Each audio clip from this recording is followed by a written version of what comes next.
The observation deck of the Stellar Harmony hummed with the quiet efficiency of a diplomatic vessel at rest. Arya Lorne stood before the reinforced viewing port, watching the blue-green world of Velkarith rotate slowly beneath them. She'd been warned about the Velkar, apex predators who'd conquered their homeworld and reached for the stars with claws still sharp from their evolutionary climb. Their cubs, she'd been told, were raised on live prey from the moment they could walk. And yet here she was, about to have lunch. Ambassador Lorne, the translation device crackled in her ear as the Velkar delegation leader, Thrakos, approached. His leonine form moved with predatory grace, golden eyes fixed on her with an intensity that still triggered her oldest instincts. The meal chamber is prepared, though I must again express confusion at your dietary requests. Arya smiled, adjusting the thermal container in her hands. Cultural exchange works both ways, Thrakos. You've shown me your traditions. Let me show you mine. The meal chamber was stark by human standards. Metal walls, drains in the floor, and a table that looked more like a butcher's block. The Velkar delegation had already begun eating, tearing into slabs of meat with efficient brutality. At the far end, separated by a transparent barrier, 3 cubs watched with jeweled eyes. Reki was the smallest, barely reaching Arya's knee, with silver-tipped fur that caught the harsh overhead lights. The cub pressed tiny paws against the barrier, transfixed not by the carnage at the adult table, but by the container Arya was opening. Inside was her lunch, rice mixed with lentils, seasoned with turmeric and cumin. Roasted vegetables glistened with olive oil. Fresh naan bread, still warm, released steam into the recycled air. And a small container of mango chutney, sweet and tangy. This is what you eat. Thrakos had stopped mid-bite, a string of meat hanging from his fangs. Plant matter? Grains? Every day, Arya confirmed, settling onto the bench.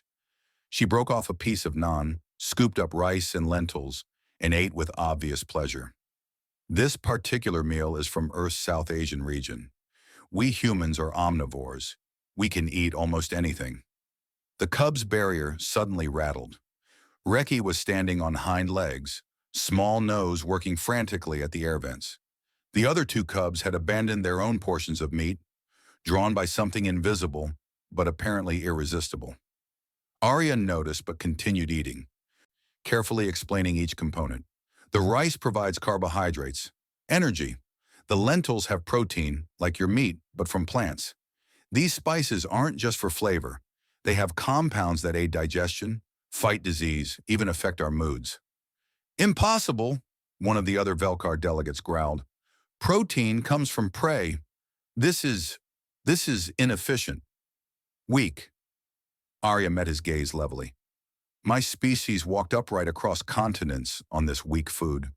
We built civilizations, created art, reached our moon, and then the stars, all powered by plants and grains and whatever else we could cultivate or gather. Reki's plaintive mewl cut through the conversation.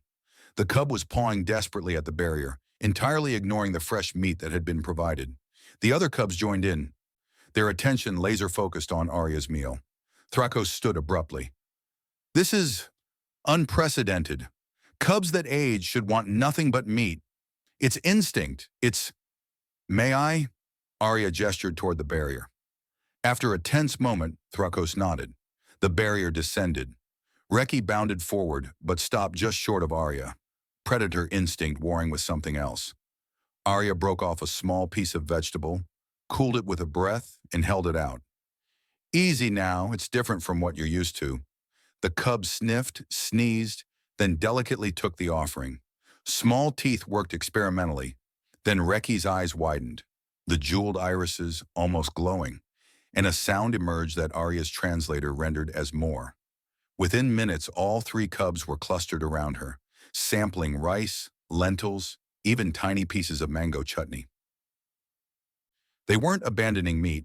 Their biology wouldn't allow that, but the fascination was undeniable. What is this? Thrakos whispered, his voice carrying something Arya had never heard from a Velkar. Uncertainty. Arya considered her words carefully.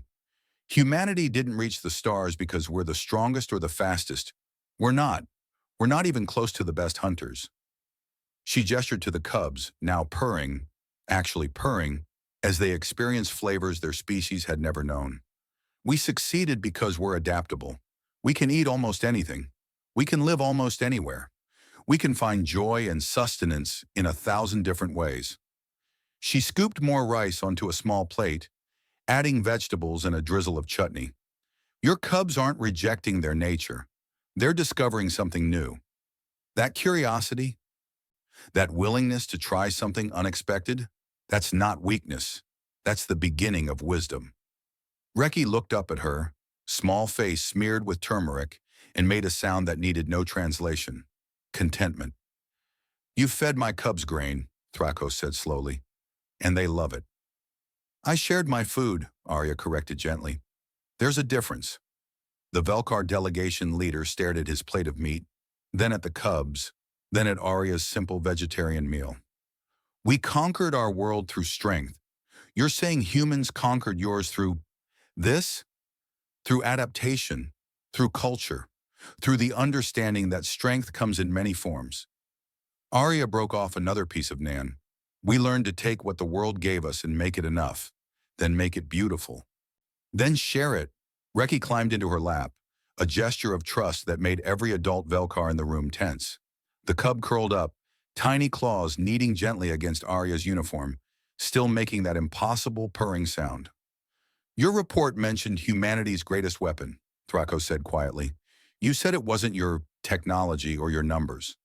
Arya nodded, stroking Reki's soft fur. "It's this.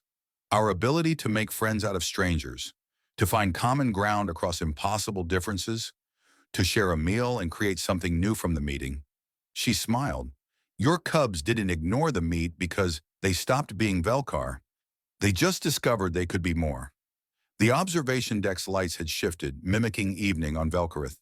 In Arya's lap, Reki had fallen asleep, belly full of rice and vegetables and new possibilities. Thrakos extended a clawed hand, slowly, carefully, toward the remaining non-bread.